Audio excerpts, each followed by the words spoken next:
Mi nombre es Yersinio Jiménez y voy a estar a cargo sobre el curso de Big Data, el cual consta de 4 semanas, al igual que todos los otros cursos.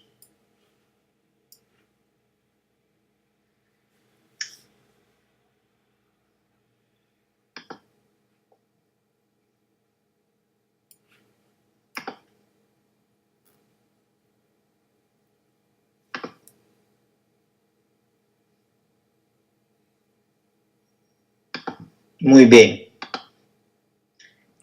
Vamos a iniciar hablando sobre qué es Big Data. Vamos a cubrir varios temas. El primero es este.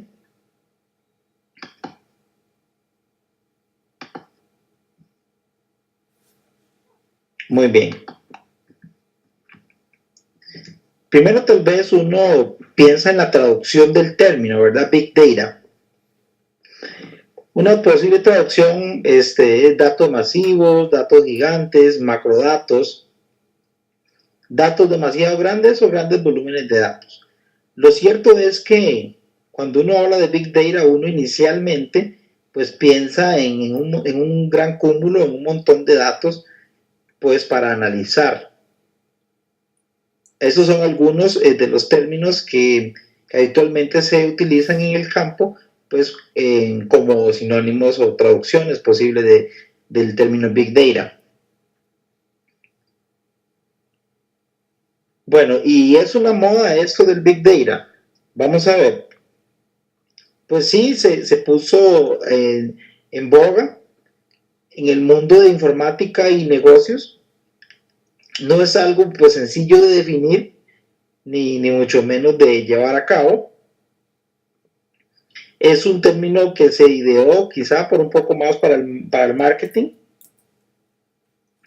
Durante 2012 o 2013 una gran cantidad de artículos relacionados a tecnología hablan de una u otra manera sobre Big Data y lo enfocan como una estrategia indispensable para empresas de cualquier tipo de sector, ¿ok? Pues es importante tener en cuenta esos datos.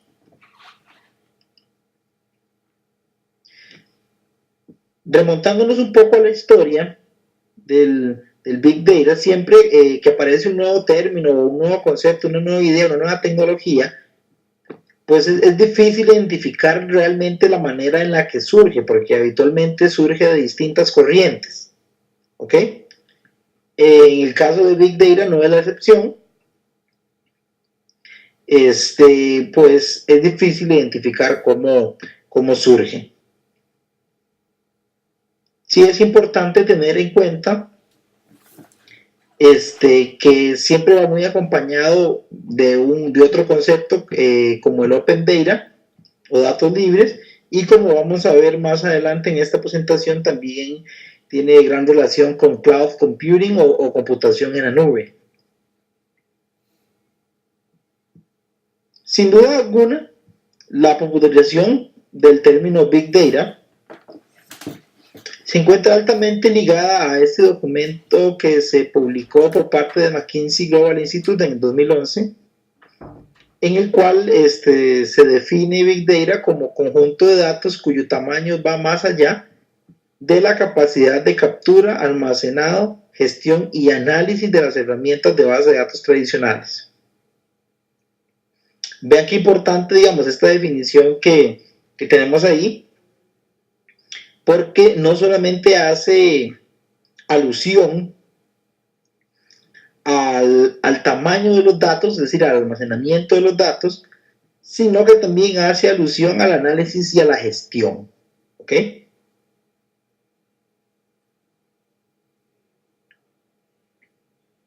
Por acá tenemos un poquito la relación con Cloud Computing. Tal vez primero, si no estamos muy familiarizados con el término de computación en la nube o Cloud Computing, básicamente es toda una nueva gama de servicios que ofrecen algunas compañías, por ejemplo, como Amazon con su producto AWS o Amazon Web Services, o compañías como Microsoft, con Microsoft Azure, en las cuales esas compañías proporcionan servicios habitualmente de alquiler, de potencia de cálculo y espacios de almacenamiento.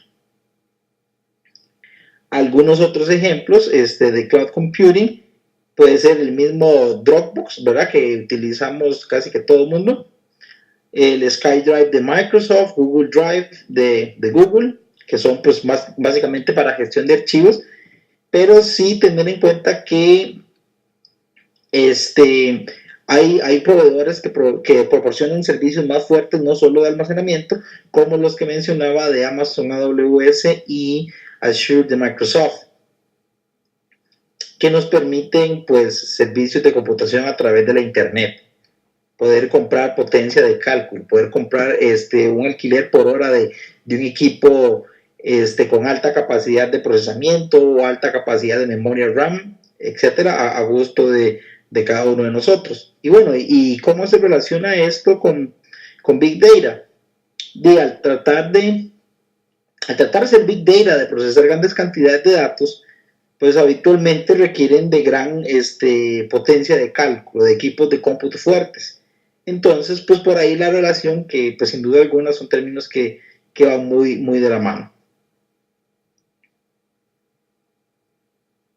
Ok, bueno, ya comentamos un poco sobre esto.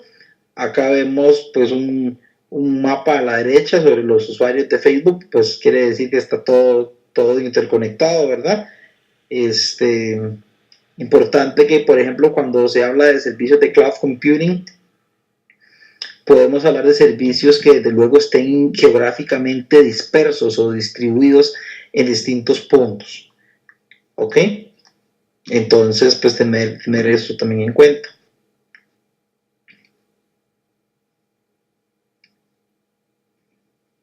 Continuando un poco para tratar de ir dándonos una idea o definiendo un poco más a fondo sobre el término de Big Data, acá tenemos otra definición alternativa dada por la ONU en el 2012, y dice que es un volumen masivo de datos, tanto estructurados como no estructurados, los cuales son demasiado grandes y difíciles de procesar en bases de datos y software tradicionales.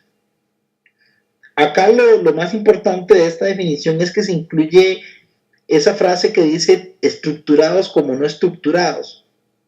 Por datos estructurados se entienden aquellos datos que habitualmente se encuentran almacenados en una base de datos relacional, en la cual pues sus entradas, sus filas y sus columnas tienen una estructura definida.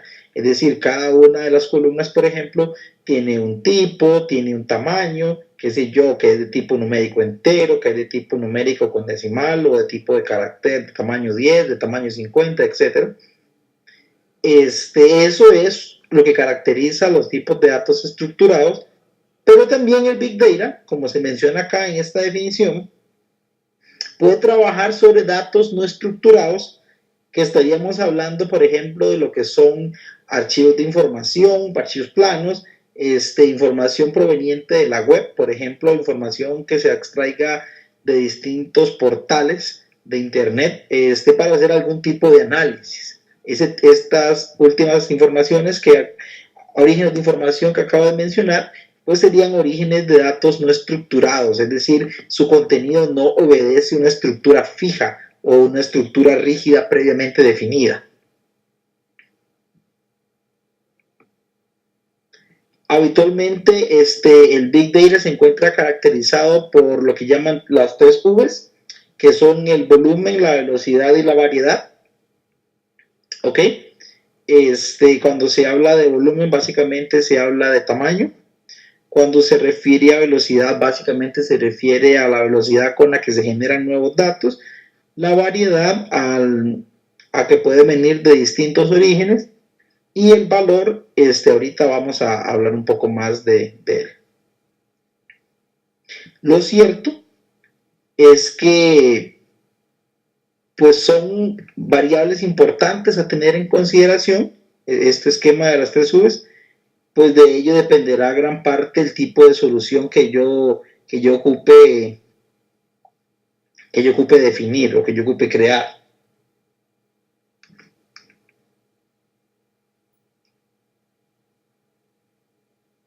Ok.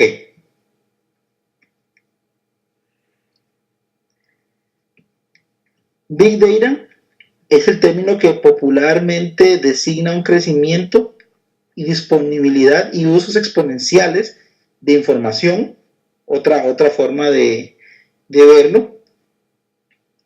Y como les decía, debido a la gran variedad de volumen y velocidad. Ok, vamos a hablar un poquito más de las 3 Vs.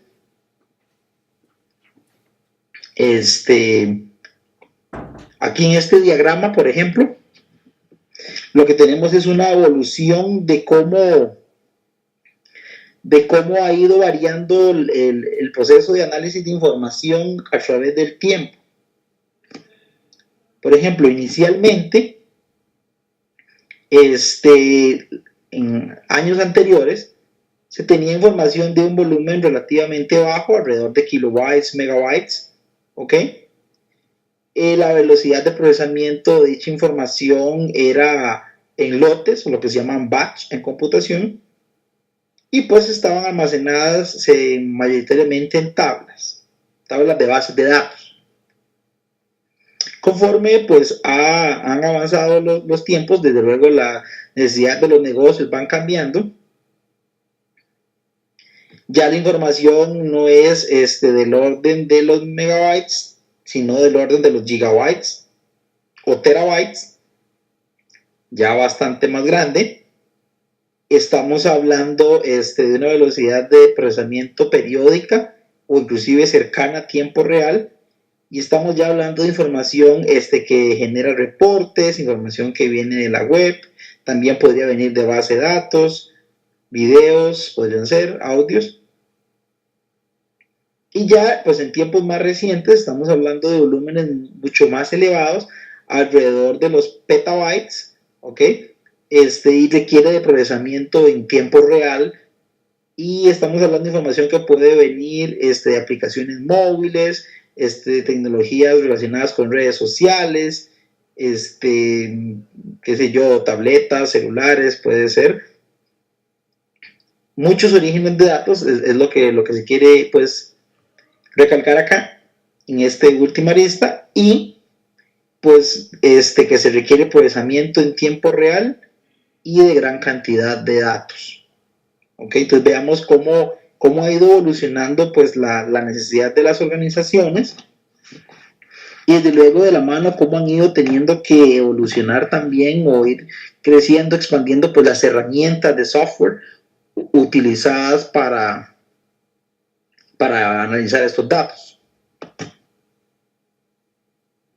Ya hablando más a fondo sobre el volumen, ¿ok? Pues podemos estar hablando de información transaccional histórica, ¿ok? Puede venir de redes sociales, ya lo habíamos comentado, grande cantidad de datos pueden ser recopilados por sensores, por ejemplo una turbina de avión que puede generar gran cantidad de información en cuestión de minutos u horas, ¿ok? En la actualidad, bueno, en el pasado, un volumen de datos grande planteaba un problema de almacenamiento, ¿ok? Es decir, era difícil de poderlo guardar cuando se tenían muchos datos. Sin embargo, los dispositivos de almacenamiento actualmente tienen precios muy accesibles. Entonces, realmente hoy por hoy el almacenamiento no es tanto un problema. ¿Okay? El guardar esa información no es tanto un problema, sino el problema o la dificultad más bien surge ahora, pues para extraer información o determinar datos relevantes a partir de esos grandes volúmenes de datos que tenemos almacenados, con el fin de crear pues valor, ¿verdad? Por supuesto, para nuestra organización. Hablando un poco más sobre la arista de la segunda V, la de la variedad, ¿ok?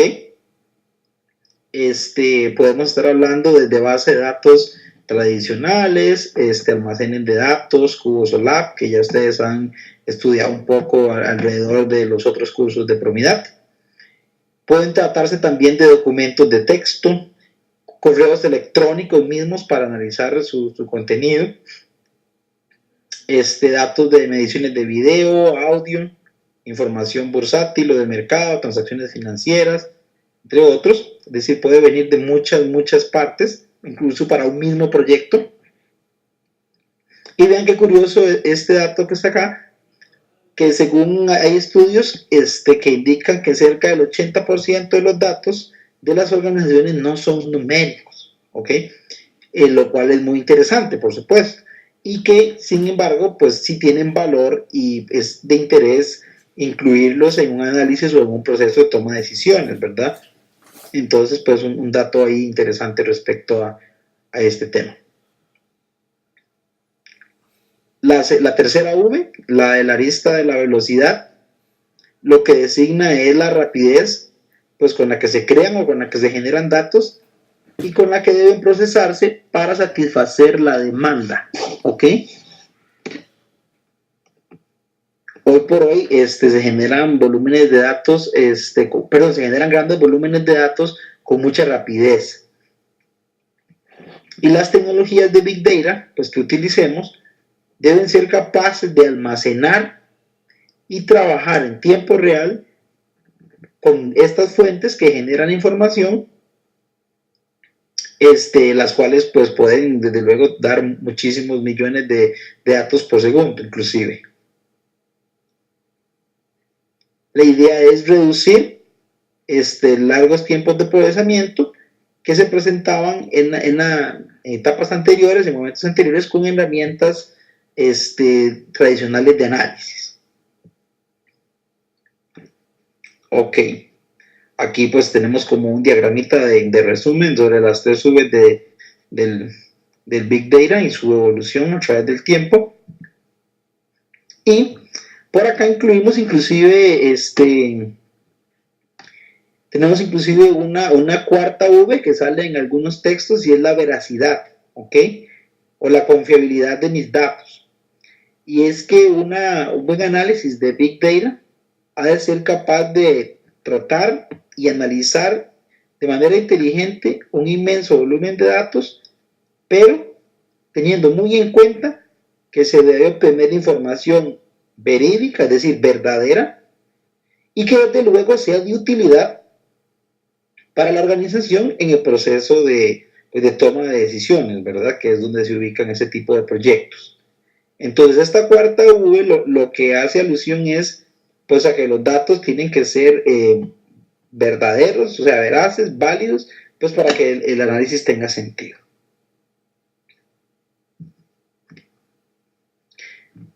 Por acá un poco a través del tiempo de cómo ha ido evolucionando estos tipos de tecnologías. Vemos que antes de los 90 se ha hablado de análisis de datos exploratorio utilizando pues básicamente herramientas basadas en SQL.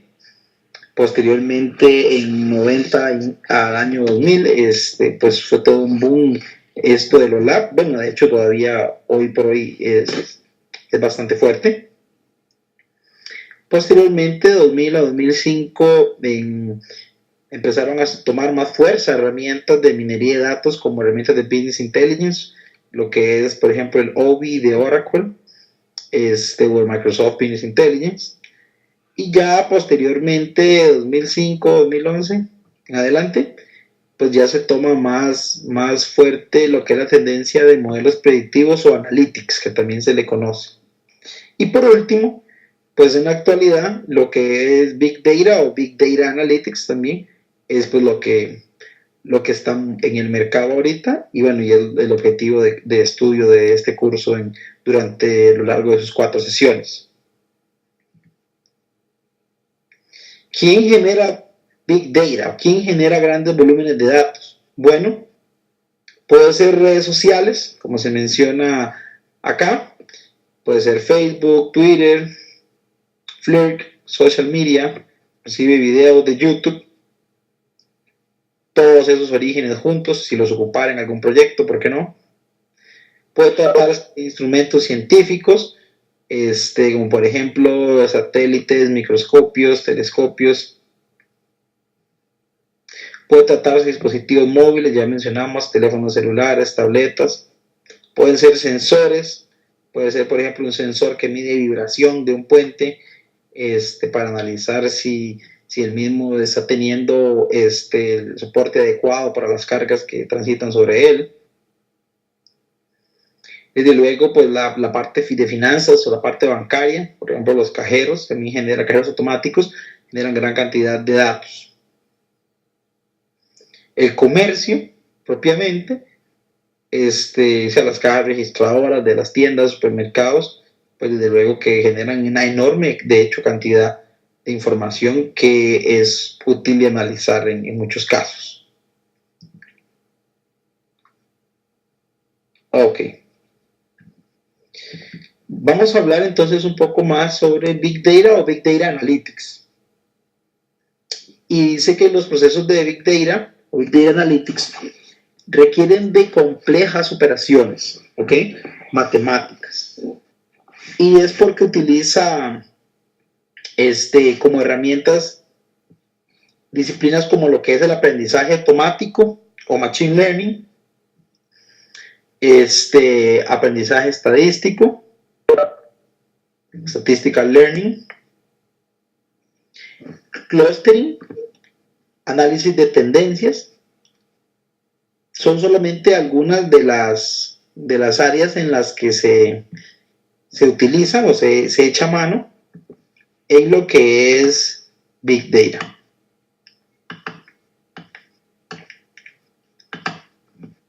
¿Qué podemos hacer? Bueno, podemos hacer análisis exploratorios, podemos hacer modelos predictivos para ajustar a alguna predicción que queramos, modelos de resumen o modelos de sumarización, modelos simbólicos, que por acá vamos a comentar eso en las próximas clases un poco también. Como ya hemos mencionado hace unos minutos, requiere de mayor poder computacional, pues para poder ejecutar operaciones sobre matrices o grandes conjuntos de datos, como por ejemplo estas operaciones que se muestran acá, pues multiplicación de matrices gigantes, descomposiciones de matrices, composiciones espectrales, regresiones lineales, etc. Bueno, todas casi que las operaciones que ustedes y los métodos que han ido estudiando alrededor del programa de Promina, pues la idea en Big Data es retomarlos, en la mayoría de los casos, ¿no? Pero sobre conjuntos de datos más grandes. Pues es la idea propia del Big Data o Big Data Analytics.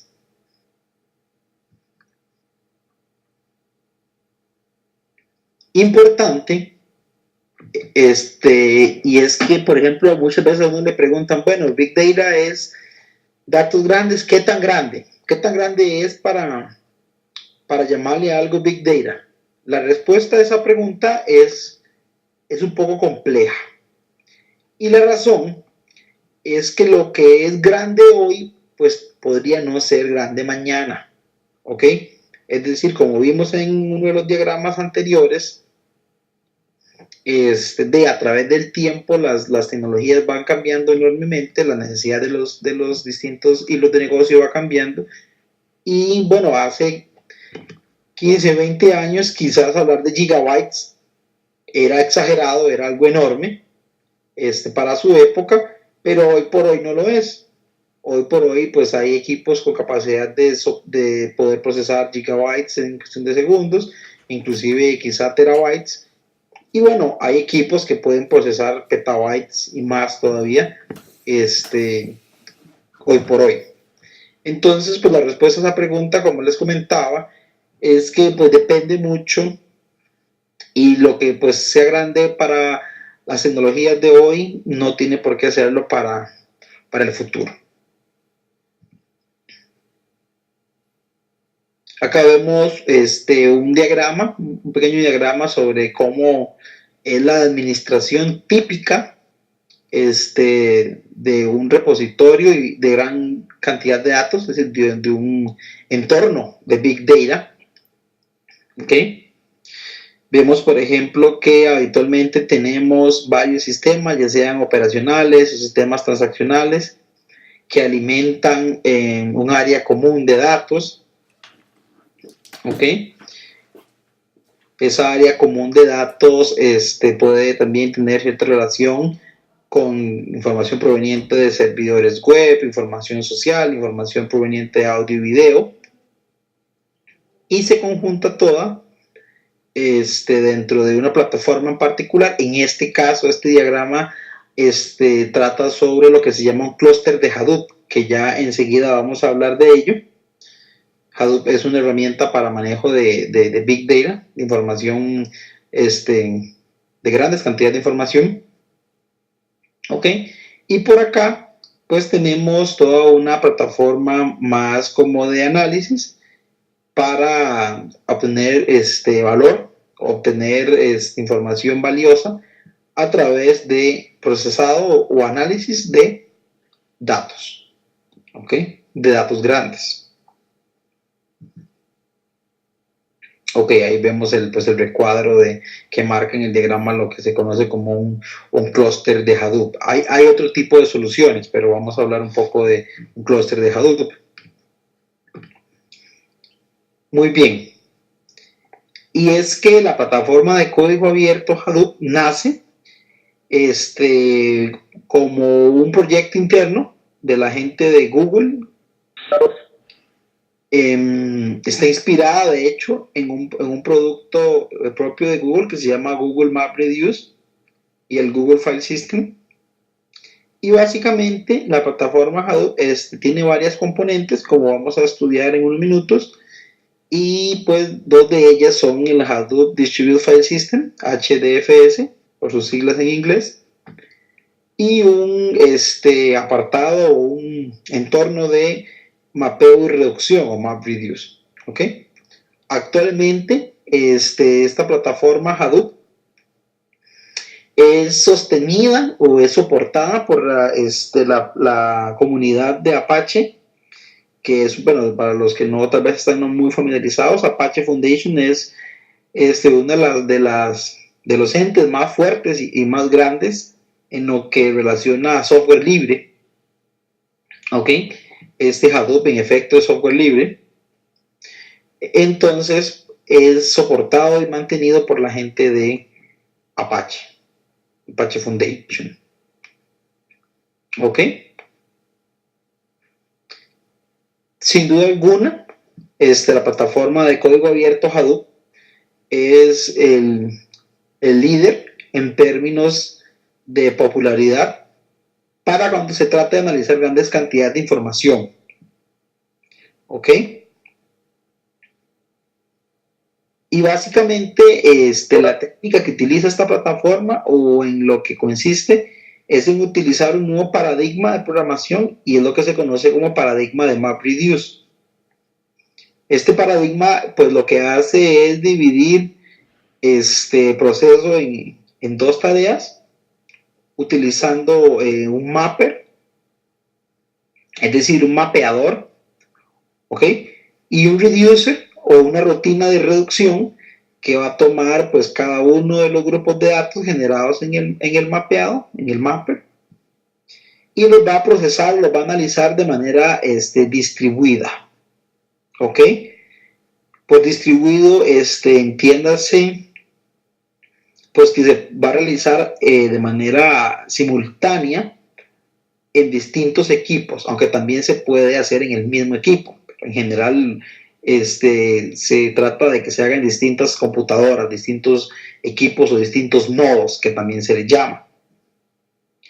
Buscando, pues, desde luego, un alto paralelismo a la hora de procesamiento para que los resultados estén de manera más ágil, más rápida.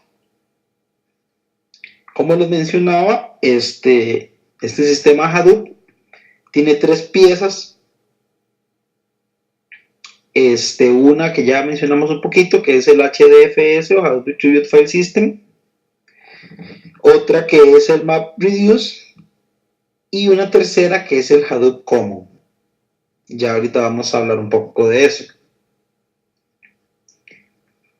El Primer componente que mencionábamos, que es el sistema de archivos distribuido de Hadoop. Básicamente lo que tiene es un mecanismo para almacenar grandes volúmenes de información, pero de manera que usa tamaños de bloque más grandes de lo habitual, ¿ok? Esto está hecho para manejar archivos o estructuras de datos grandes. No está pensado para manejar archivos pequeños, ¿ok? Entonces, este sistema de archivos que se llama HDFS o el sistema de archivos distribuido de Hadoop, lo que permite es eso, manejar de manera más hábil archivos de gran tamaño mediante el almacenamiento propiamente de los datos en bloques grandes, ¿ok? Eso es pues lo primero que hay que tener en cuenta. Y va a implementar funcionalidades de mapeo y reducción, como ya mencionábamos un poquito hace unos instantes, que se van a ejecutar en cada uno de esos subconjuntos o esos bloques. Acá se muestra un diagrama de la estructura, digamos, típica de un clúster de Hadoop. En realidad, pues es un clúster pequeño. Aquí se tienen varios equipos en 2 racks distintos, ¿ok? Y la idea también es generar redundancia de información. Curiosamente, generar redundancia de información a la hora de hacer procesamientos de datos, pues de luego sale costosa en términos de disco, es decir, en términos de que requiere mayor cantidad de disco duro, pero provoca ganancia en términos de rendimiento. ¿Ok? Aquí vemos, por ejemplo, cómo este bloque 1 de datos se encuentra almacenado 3 veces. Se encuentra acá, por acá y aquí abajo. ¿Okay? ¿Cuál es la idea? La idea de esto es generar redundancia para tener un esquema de alta disponibilidad y buenos tiempos de respuesta. Es decir, que siempre esté, en la mayoría del tiempo, ojalá, o siempre esté disponible los datos, pero que además estén disponibles rápido. Que si este rack donde se encuentran estos equipos sufre un fallo, que este otro u otros, si hubiesen, puedan responder y resolver las peticiones que se den de manera ágil, ¿ok? Y rápida, pues para no afectar el esquema de análisis que se tiene. Acá se indica que se almacena cada bloque al menos 3 veces, pero en realidad eso es configurable. Habitualmente lo que se recomienda es 3 veces o más en el tema de la redundancia, pero eso ya dependerá propiamente pues, del problema.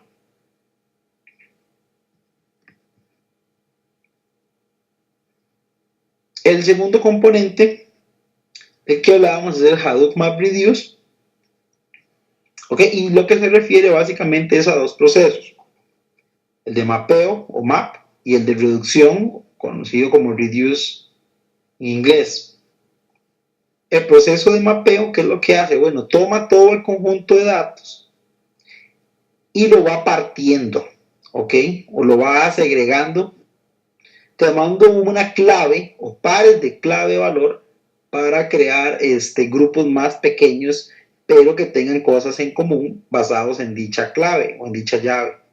¿Qué puede ser, por ejemplo? Bueno, que tengo un archivo enorme con información de distintos, por ejemplo, cajeros automáticos, y el mapeo lo hago por ubicación, es decir, por provincia, por ejemplo. Entonces ahí el sistema va a generar grupos de acuerdo a esa clave o a esa llave, que sería en este caso del ejemplo, la provincia. ¿Ok? Y después va a analizar cada uno de los bloques por grupos, por decirlo de alguna manera. Y bueno, ¿cómo va a hacer ese análisis? Gran parte de eso pues lo va a hacer esta otra etapa, que es el reduce, que se encarga de tomar y analizar grupo por grupo y aplicar el cálculo deseado. ¿Ok? Algunas veces en esta etapa de MapReduce, en este proceso de MapReduce, hay una fase que habitualmente es opcional, que es esta de Shuffle, ¿ok? Y básicamente pues lo que hace es una redistribución de los datos propiamente. Aquí vemos un diagrama. Vemos como tenemos gran cantidad de entradas aquí, varios bloques de datos, en este caso pues 5 bloques. Se ejecuta un mapeo. Vean que por ejemplo datos que estaban aquí, unos se mandaron para el segundo bloque de acá, se mandó para el primero, etcétera. Este shuffle, que decíamos que algunas veces es opcional, que podría ser que este map vaya directo al reduce, pero bueno, en este caso está mostrado acá. Lo que hace es ordenar y distribuir las cargas para cada uno de los reducers o reductores. Estas etapas pueden llevarse a cabo en distintos equipos, en distintas computadoras de manera simultánea, y es justamente ahí donde pues, se genera la ganancia en rendimiento o en velocidad, en el sentido de respuestas más rápidas, ¿ok? Y mayor disponibilidad. Si uno quiere hacer esto, pues en un solo equipo, no tiene como mucho sentido, quizás solo como para efectos de prueba, pero en la vida real no tiene mucho sentido. Muy bien, se ejecuta entonces esa etapa de reducción que se indica aquí en el diagrama, que básicamente es aplicar la operación de ciedazo sobre cada uno de los grupos, y posteriormente se generan ya los resultados, que es cada una de estas partes que se indican acá. Muy bien.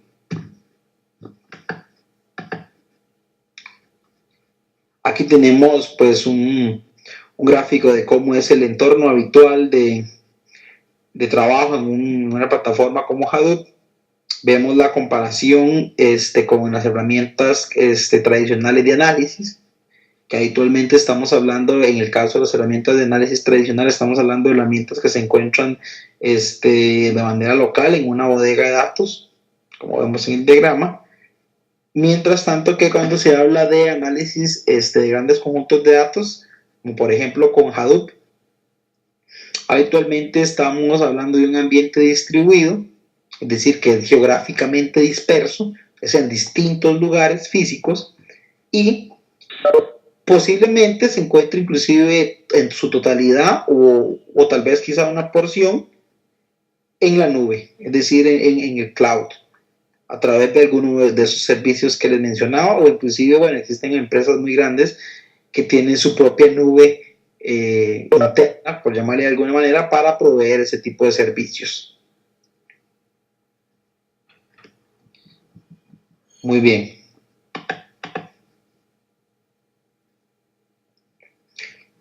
Para trabajar con Hadoop y con R a la misma vez, existe un componente que se llama R-Hadoop, el cual permite interconectar esos dos entornos. Entonces, pues muy importante tenerlo ahí en cuenta. Hadoop no es la única plataforma que existe para manejo de grandes conjuntos de datos. De hecho, algo ya hemos mencionado hace unos instantes. Existen otras herramientas de otros fabricantes para resolver este tipo de problemas o para atacar este tipo de situaciones.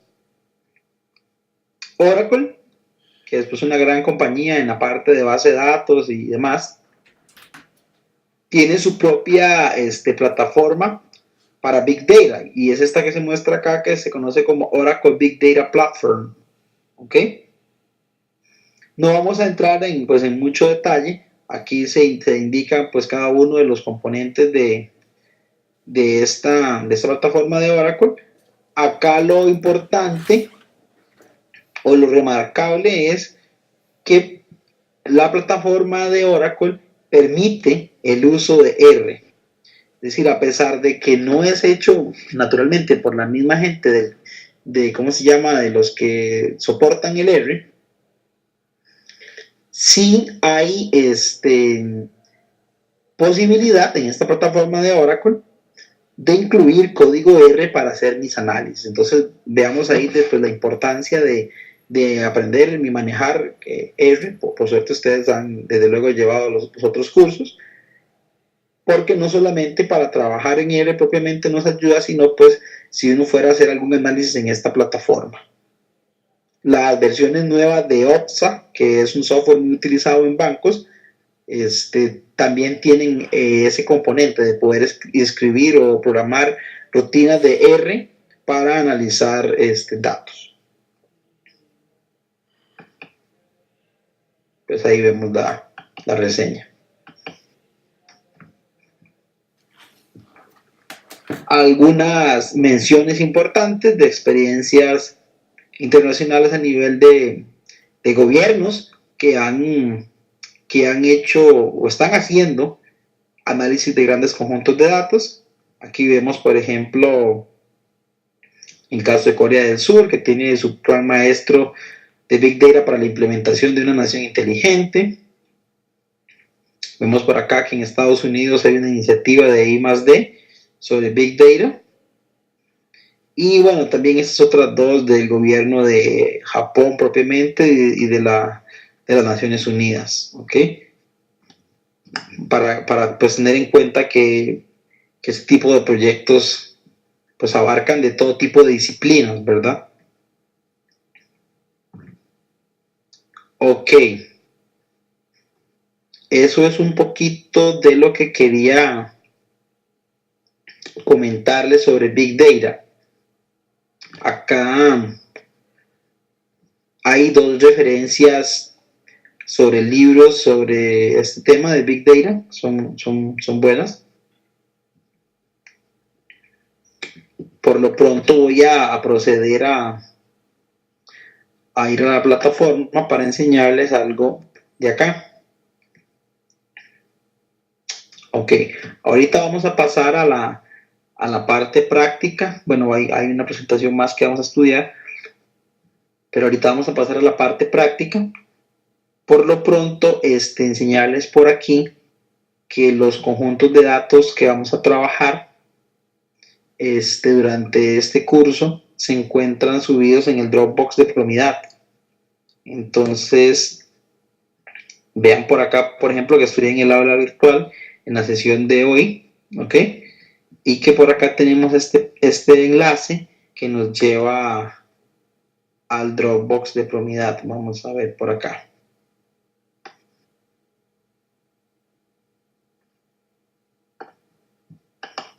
Vamos a ver qué se me hizo. Aquí está. Ok.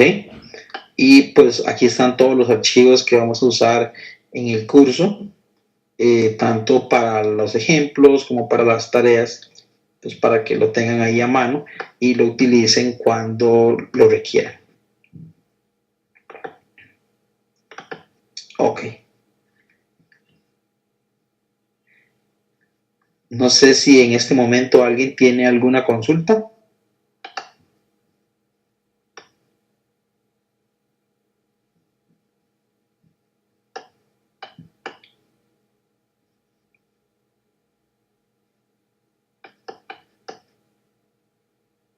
Ok, muy bien. Vamos a continuar. Propiamente para hacer Big Data en R, hay algunos paquetes muy útiles y muy interesantes, los cuales vamos a ir estudiando a través de las 4 sesiones de este curso. Hoy vamos a hablar de uno o dos de esos paquetes y las próximas semanas iremos hablando paulatinamente de los otros, ¿ok? Entonces voy a poner la presentación que sigue, que es sobre Big Data en R utilizando el paquete FF. ¿Ok?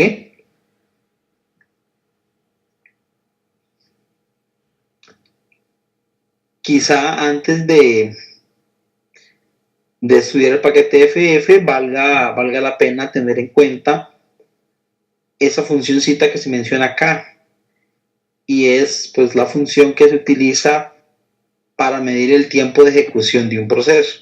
Esta función la estoy mencionando acá porque durante el curso vamos a ir haciendo algunos cálculos y va a haber que reportar la cantidad de minutos o segundos o horas que tomó que tomó en la ejecución del proceso. Entonces, ahorita vamos a ver algunos ejemplos, pero básicamente la sintaxis de la función para medir el tiempo de ejecución es esta, system.time, y uno le envía la instrucción a la cual le quiere medir la duración, le quiere medir el tiempo, ¿ok?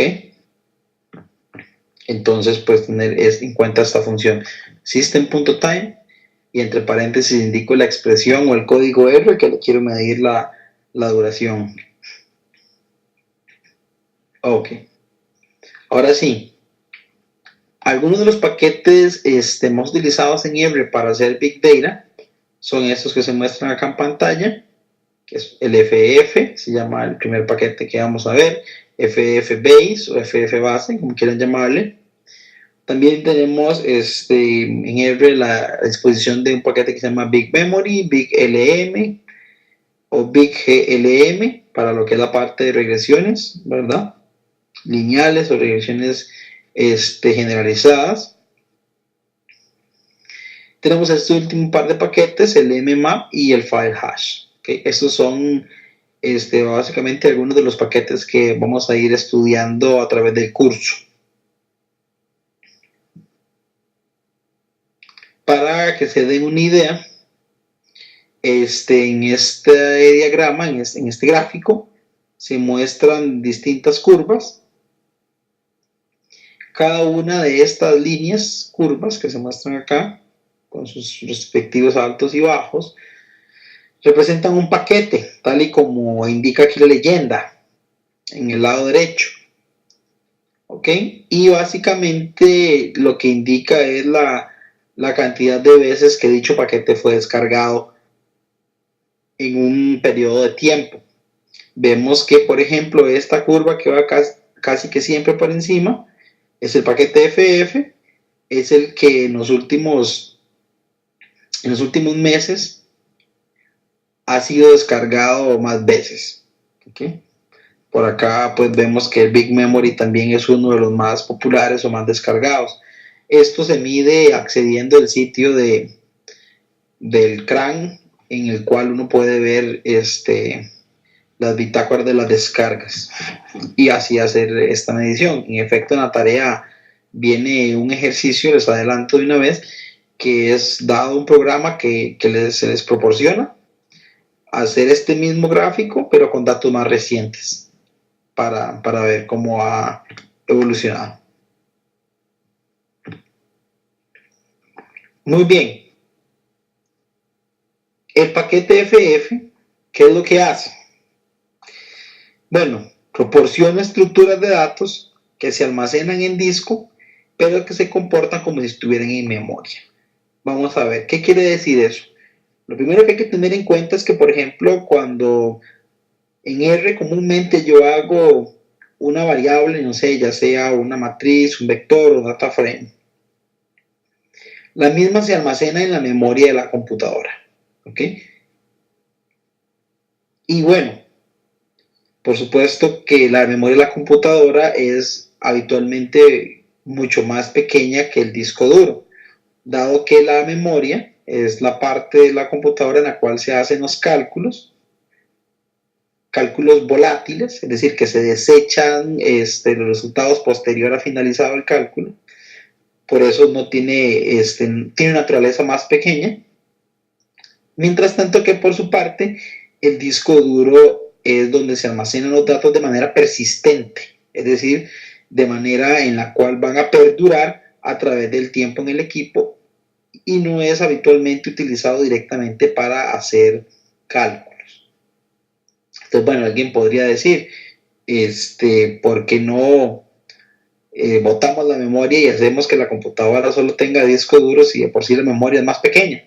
Bueno, la razón es muy sencilla y es que los discos duros son mucho más lentos en términos de velocidad, en términos de accesos, que la memoria. Entonces, el valor que proporciona la memoria es para hacer los cálculos de manera más rápida, pero a costa de que es más escasa, es decir, es menos abundante en una computadora clásica en comparación con el disco duro. Y por supuesto que los chips de memoria también son más caros por ser más sofisticados de construir.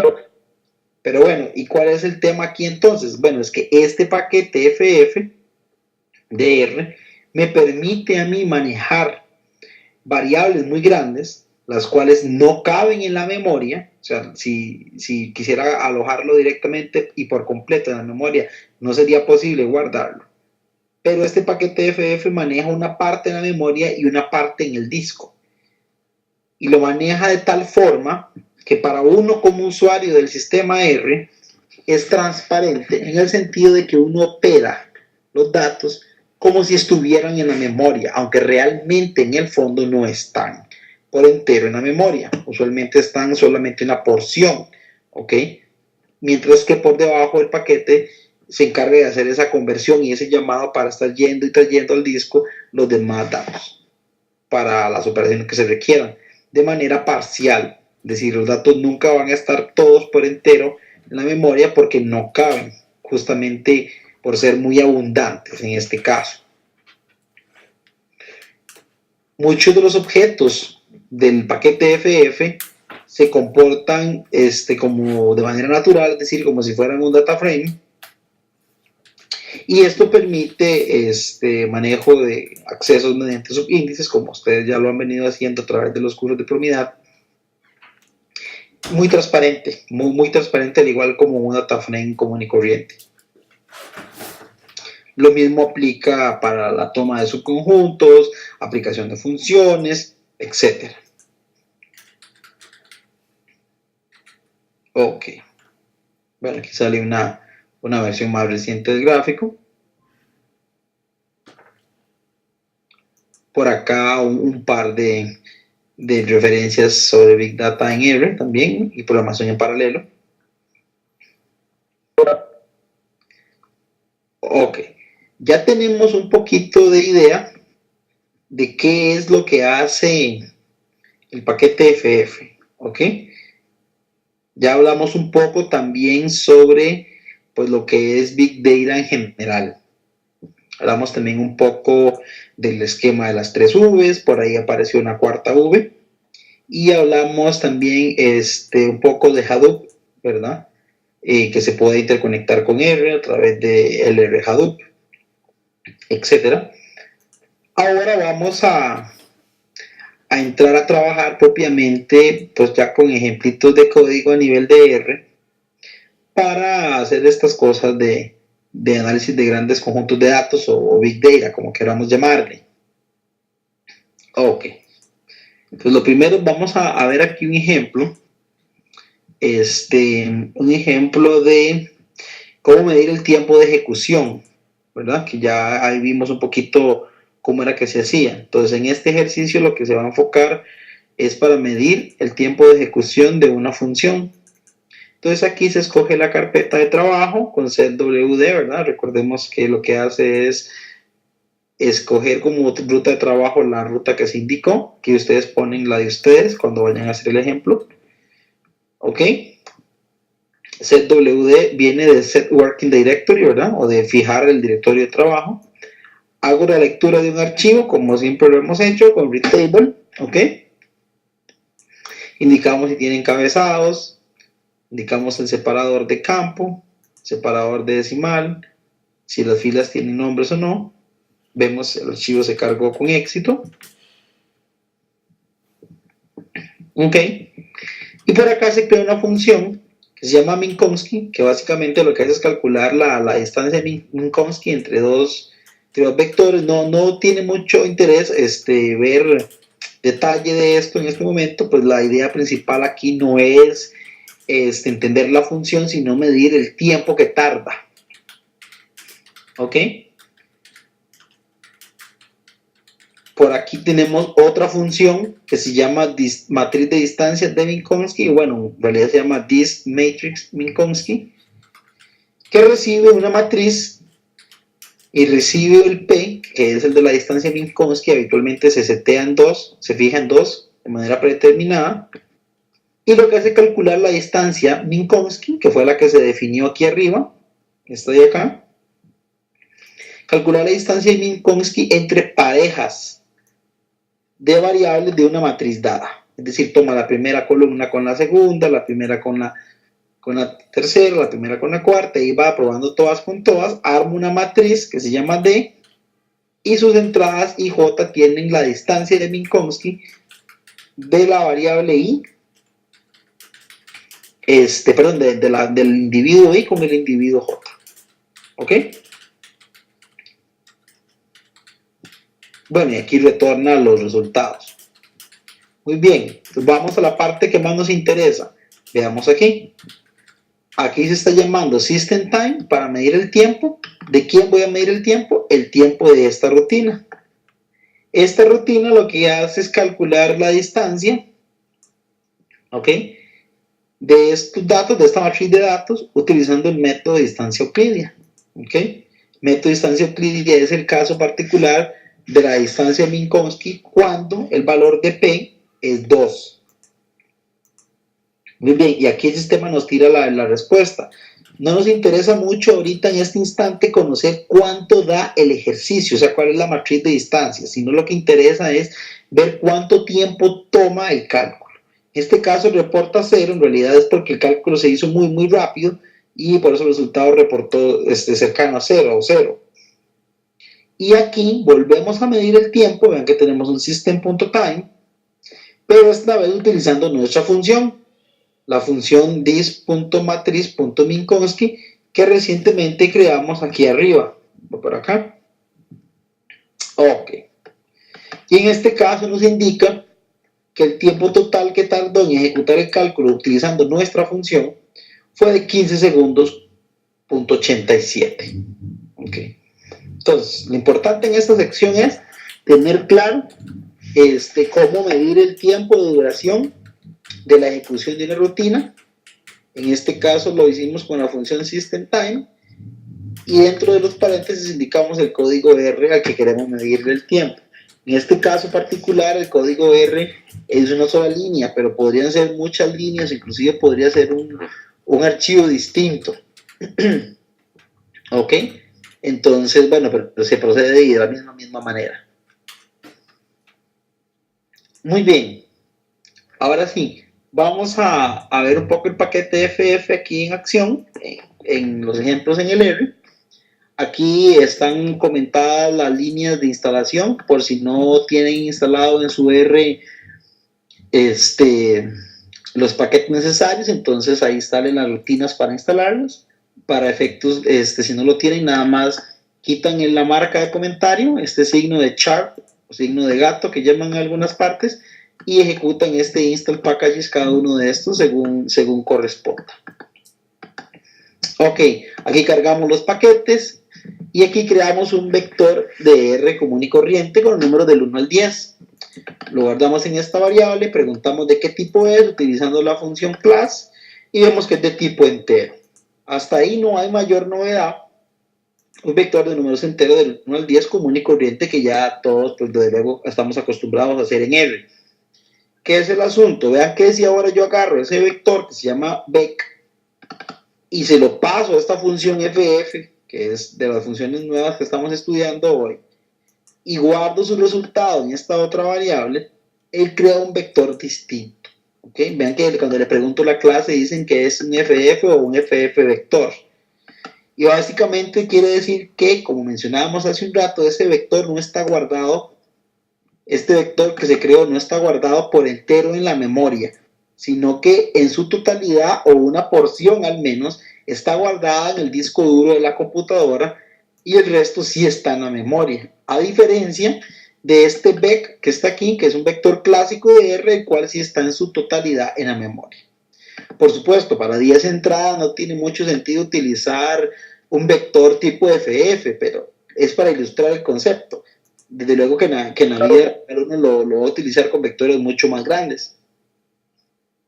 Acá calculamos el promedio sobre el vector original, obtenemos el resultado y calculamos el promedio sobre el vector creado con la función FF. Vemos que interesante que a pesar de que esta entrada que tenemos acá, que es la del vector FF, es de un tipo distinta, de hecho es de tipo FF, La función promedio entiende cómo calcular o cómo operar sobre estos datos. Y eso es lo que se conoce pues como polimorfismo, es que esta función por dentro tiene implementado lo necesario para poder operar sobre vectores o data frames de tipo FF. La mayoría de funciones de R cuentan con esa característica, hay algunas pocas que no, pero ahí vamos a ir viendo poco a poco a través del curso. Muy bien. Vea, por ejemplo, que aquí tenemos un ejercicio, un caso más fuerte, en el cual estoy creando un vector, un FF, lleno de puros ceros, de tamaño 100 millones, ¿ok? Y lo estoy guardando en esta variable X. Aquí puedo consultar de la misma forma que en los vectores comunes y corrientes que estamos acostumbrados a utilizar en R, puedo consultar las entradas del rango 100 al rango 125, puedo consultarle el tamaño, puedo consultar el promedio de todo el vector. También puedo llenar ese vector con datos. Vean qué interesante aquí esa instrucción, va que lo llenamos de la manera habitual. Dice X, entrada de la 1 a las 100 millones, es igual a, tome valores al azar. Y vemos aquí la porción, por ejemplo, del 100 al 150, que efectivamente pues se llenó de valores aleatorios. Por acá calculamos el promedio del X, pero ya después de este llenado de valores aleatorios. Note que vectores tan grandes como ese de 100 millones, todavía mucho más grandes que se puede hacer, no podrían llevarse a cabo, no podrían ejecutarse por entero utilizando la memoria, ¿ok? De la computadora, sino que con este paquete podemos hacerlo de manera híbrida, que hay una parte que está en disco y la otra parte está en la memoria. Ok, muy bien. Acá este otro ejemplo que tenemos acá es para encontrar el máximo de un vector, pero lo que se hace es una evaluación por bloques, o lo que se conoce pues en la jerga de computación distribuida o computación paralela como chunk. ¿Qué hace este programa? Lo que quiere hacer es encontrar el máximo, el elemento máximo de un vector muy grande. ¿Ok? Que es ese vector X que tiene 100 millones de entradas. Perdón, este vector X que tiene 100 millones de entradas.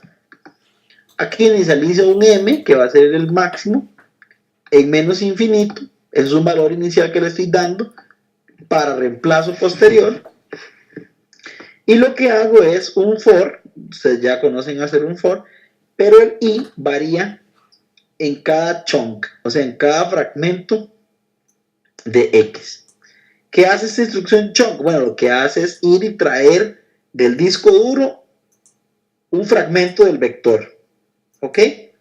Y aquí, cuando yo hago este XI, solamente estoy utilizando una porción de ese vector, ¿ok? Entonces lo que hago es encontrar el máximo en una primera porción, ¿ok? Y así voy evaluando bloque por bloque, ¿ok? Bueno, y aquí tenemos el resultado. Vean que yo voy poniendo aquí en M, olvidé decirles, el máximo entre lo que encontré en el chunk contra el que ya tenía como presunto máximo. Vean que es el típico ejercicio de encontrar el máximo. Uno empieza con un candidato máximo y después cuando encuentra uno más grande lo reemplaza y ahí va avanzando, etc. Aquí la misma idea, solamente que los bloques los asigna el sistema automáticamente mediante esa función chunk. Aquí tenemos un ejemplo con los datos de iris, se cargan los datos. Los datos de iris están en un data frame común y corriente, entonces los convierto a un data frame tipo FF con esta instrucción. Vean que la instrucción es nueva, no la habíamos estudiado hasta ahora, y es esta que dice as.ffdf, es decir, conviértalo como, o hágalo en un data frame tipo FF, ¿ok? Tipo FF, recuerden que hay una porción en disco, y hay otra porción en memoria. Vamos a hacer un poquito más grande la letra para que podamos ver mejor. Ok. Muy bien. Entonces convertimos el conjunto de datos de iris en un data frame tipo FF. Aquí ya está. Le pregunto la clase para validar que se haya hecho bien. Aquí está. Me indica que en efecto se hizo como un FFDF. Vean que yo puedo usar también con estas variables, puedo utilizar el comando head, que era para ver la primera parte de la variable.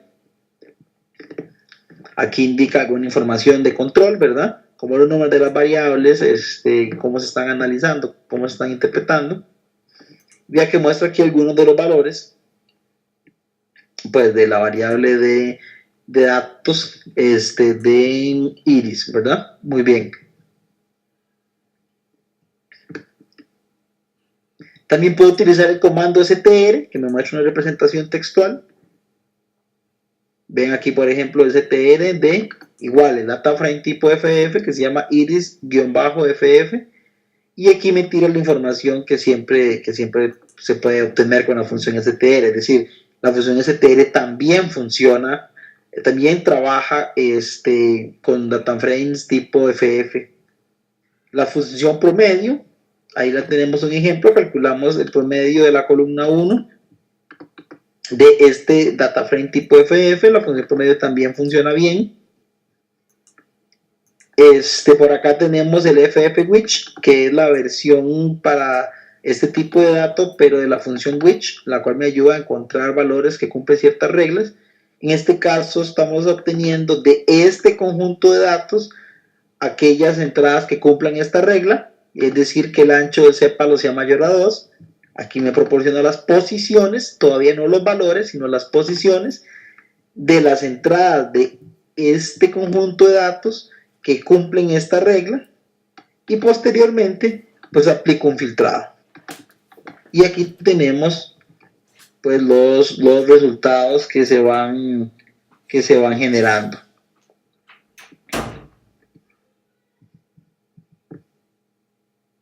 Ok.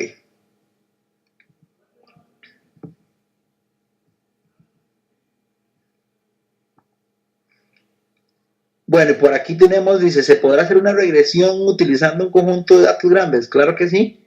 Vamos a ver acá un ejemplo. Nuevamente, convierto mi conjunto de datos de iris, ok, con el ASFFDF, y utilizo esta función que se llama BigLM, ok. Esta función pertenece a un paquete nuevo que ahí arriba se indicó. Recuerden por favor instalarlos todos para que no tengan problema con esto. Ese BigLM viene de Big Lineal Model, ¿verdad? O modelos de regresión lineal grandes.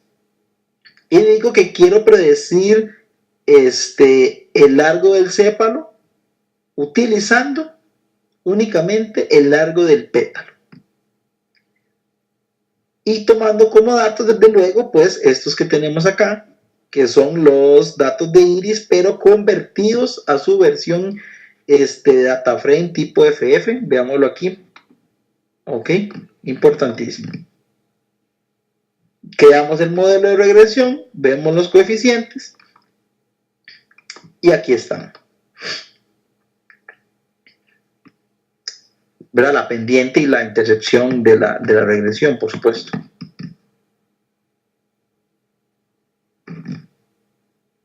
Como he venido mencionando, cuando yo hago una conversión con ese tipo de datos de FF o FFDF, él lo que hace es guardar parte o la totalidad de los datos en un archivo y manejarlo como si estuviese en memoria. Bueno, yo puedo indicarle al sistema de manera explícita en qué archivo guardarlo. Aquí se le está indicando en que lo guarde en un archivo que se llame así, arch1.mat. ¿Ok? Anteriormente no le indicamos nada, entonces él creaba un archivo temporal que él conviniera el nombre. ¿Ok? El sistema escoge el nombre y la ubicación. Pero si yo quiero darle un lugar explícito, un lugar específico, pues puedo hacerlo también con esta directriz aquí, file name igual, y entre comillas el nombre del archivo.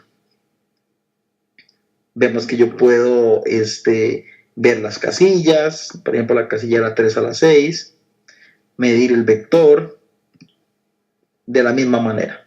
La única diferencia es que le estoy diciendo dónde quiero que guarde el archivo.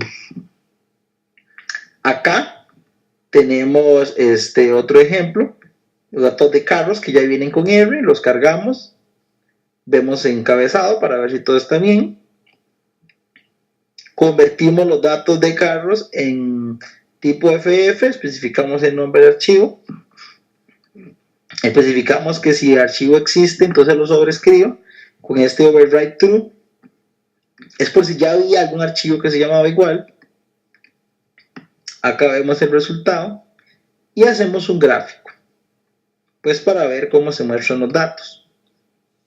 Este gráfico acá lo tenemos en pantalla. Vean qué bonito, porque insisto, estos datos que se están utilizando, que son EJ2 primera columna contra EJ2 segunda columna, son variables, son datos de un data frame tipo FF que no se encuentran en memoria del todo, sino que están en disco y que el sistema gestiona ese trasiego o ese traslado, esa conversión de disco a memoria y de memoria a disco. Ok. En los ejemplos que hemos hecho hasta hace unos instantes, se ha tenido la lectura de archivos y después se convierten los datos leídos a un tipo de FF o FFDF. Bueno, yo puedo también leer de manera directa la información y que de una vez se almacene en un data frame tipo FF. Para eso se utiliza esta función read.csv.ffdf. Vean que es casi igual que el read CSV que siempre hemos utilizado, pero con este adicional de acá, perdón, que es .ffdf. En realidad es otra función, pero se llama muy parecido. Y pues se le indica el nombre del archivo, se le indica si tiene o no encabezados, el separador de las columnas, el separador decimal y de dónde quiero tomar el nombre de las filas. De esta manera, él desde que carga el archivo nunca lo sube por completo en memoria, sino que lo deja listo de manera como habitualmente lo maneja un FFDF, ¿verdad? O un data frame tipo FF, que es lo mismo. Y así me evito la conversión y por supuesto gano rendimiento. Porque si los cargo todos a memoria y después los convierto, no tiene mucho sentido. Porque si los pude cargar a memoria, podría trabajarlos, al menos en teoría, porque depende de la operación, pero se creería que uno los puede trabajar en memoria. ¿Ok? Pero vean que la idea es que yo lo pueda cargar directamente a un FFDF sin tenerlo por entero en la memoria de la computadora, porque cuando el archivo es grande no cabría. ¿Ok? Acá alguna información pues, básica del archivo, de los datos cargados contenidos en el archivo. Por acá le preguntamos la clase a esos datos que están ahí, nos dice que es un FFDF, tal y como esperábamos. Vean que también puedo utilizar la función summary, ¿verdad? Para que se muestre un resumen. Aquí me muestra un resumen de los datos por cada una de las variables, su clase y su tipo. Como ya hemos hecho antes, puedo utilizar la función str. No hay mucha novedad ahí. Sí que la salida es un poco distinta. Vean que, por ejemplo, aquí indica el nombre del archivo. Vean que este nombre del archivo el sistema lo escogió automáticamente en casos en los que yo no indico el nombre. ¿Ok? En realidad pocas veces yo ocupo indicar el nombre porque uno usualmente no manipula ese archivo de manera directa. Habitualmente ese archivo lo administra o lo maneja directamente pues el propio R para sus propósitos internos. Pero bueno, ahí aparece el nombre del archivo y alguna otra información más de control.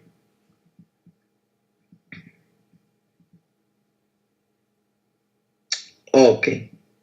Vean que yo puedo utilizar la función sapply para determinar la clase de cada una de las entradas de datos de cada una de las columnas de un FFDF. Veamos aquí sapply sobre ffdatos, la función class.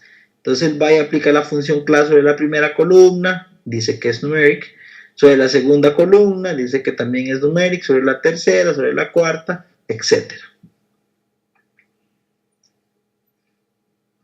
Igual como hemos venido haciendo, puedo calcular el promedio de una columna del data frame tipo FF, puedo calcular la desviación estándar. Vean que esas son las mismas funciones de promedio y desviación estándar que siempre hemos utilizado en los otros tipos de variables clásicos, pero por dentro el R determina que esta entrada que se le está enviando es de tipo FF o FFDF y aplica las operaciones necesarias para hacer el cálculo solicitado. Recordemos, se llama polimorfismo. En computación se llama polimorfismo. Calculamos el máximo de los precios, la correlación, eso ya ustedes lo conocen, un gráfico entre las columnas 2 y 3. Eso sería. Entonces vamos a ver. Hemos visto en estos últimos ejemplos cómo operar un poco con grandes conjuntos de datos en R. Hemos visto un poco sobre el paquete FF, ¿verdad? Y cómo se comporta o cuál es la idea general.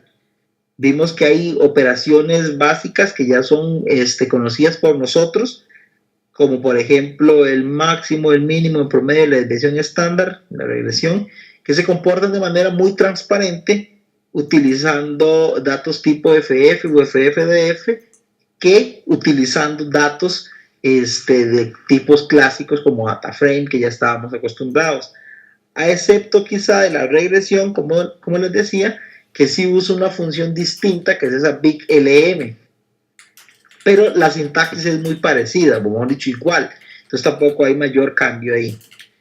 Recordar lo que les he dicho alrededor de la clase varias veces, de entender cómo funciona el manejo o el almacenamiento de la información en una estructura de datos tipo FF o tipo FFDF. ¿Ok? También vimos que en el comando plot yo puedo mandar a graficar dos columnas que están en un data frame tipo FF y todo funciona bien, funciona de la manera habitual. ¿Ok? Eso sería el tema para la clase de hoy. Voy a reducir un poquito aquí nada más para mostrar la tarea.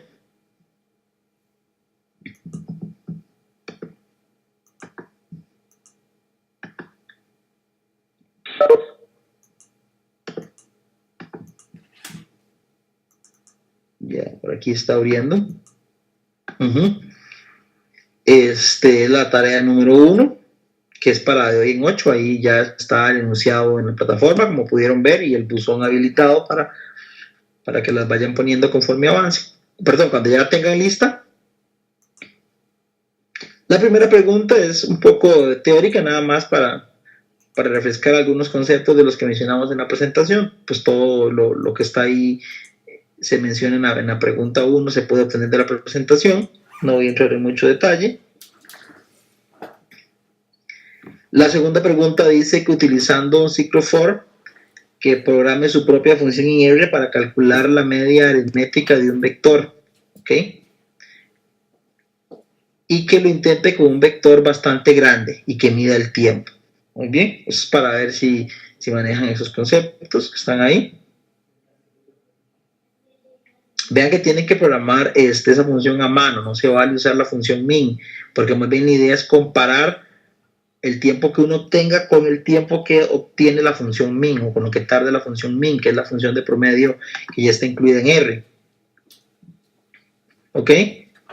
Por acá dice que utilice el paquete FF y genere una matriz de 1000 por 10.000 y haga estas operaciones que se indican ahí.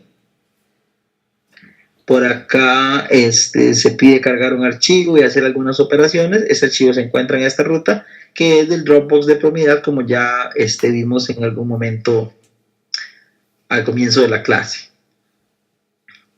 ¿Ok? Y por último, esta quinta pregunta es de usar una función que está aquí en la plataforma. Está en este link.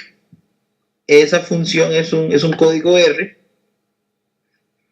el cual tienen que utilizar, primero tienen que entenderlo y tienen que utilizar para generar un gráfico similar al, vamos a ver, es similar al que vimos en clase.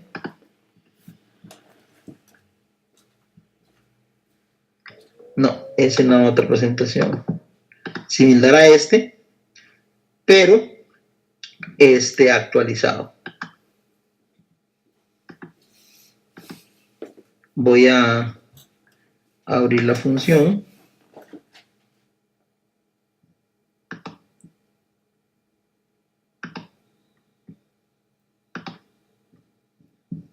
Acá se muestra el código de la función. Esa función lo que hace es descargar unos archivos de una ruta que se da aquí para un rango de fechas, que es una fecha de inicio que se da hasta una fecha final, que es la fecha de hoy -1. ¿Ok? La idea es que ustedes escojan una fecha aquí entre la fecha que ustedes quieran, perdón, aquí en la fecha que ustedes quieran, y la fecha de hoy, una fecha para generar un rango ahí razonable, y entiendan y ejecuten este código. Por acá abajo hay otra parte donde eso también se utiliza, entonces no solo hay que cambiarlo aquí, sino hay que cambiarlo más abajo para que el gráfico se genere adecuadamente.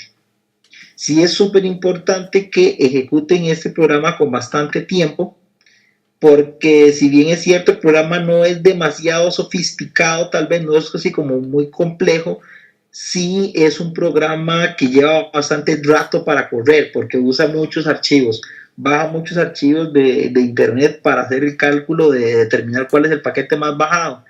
Entonces es súper importante que lo ejecuten con tiempo, porque no vaya a ser que no les alcance el plazo.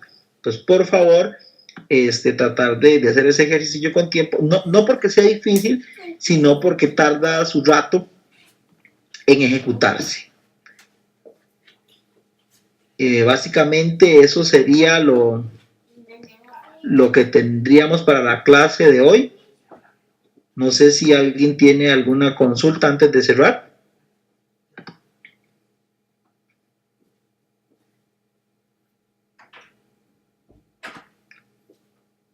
Muy bien. Entonces, quedaríamos acá por hoy. Por acá nos preguntan por el chat que como cuánto tarda la ejecución. Bueno, dependiendo de la conexión, pero puede tardar un par de horas en ejecutarse la descarga. Ajá. Ok, muy bien. Entonces sería todo por la clase de hoy.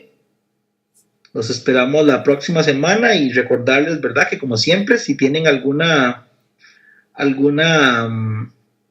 duda, la pueden poner en el foro y ahí con mucho gusto les ayudamos a resolverla.